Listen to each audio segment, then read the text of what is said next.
guide, I'm going to show you guys how can you fix GCash login issues. Let's get started. First, check the server status of GCash. To do that, launch your preferred browser. Now type in GCash server status and search for it. Now navigate to its official website. If you found out any outages over here, wait until the problem will be resolved from the end. Next up, check for internet connection. Make sure you have stable internet connection. You can switch from Wi-Fi to mobile data or vice versa. Also enable airplane mode for a few seconds and disable it. This will refresh your network. Restart your router if needed. GCash is very sensitive to unstable connections. Next up, check for app update. Navigate to App Store or Play Store, search for the app GCash.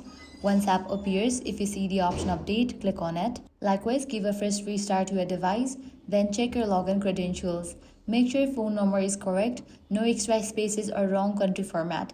Try logging again slowly. Lastly, if this solution didn't work out for you, completely delete GCash. For that, press and hold on the GCash app, select the option Remove App.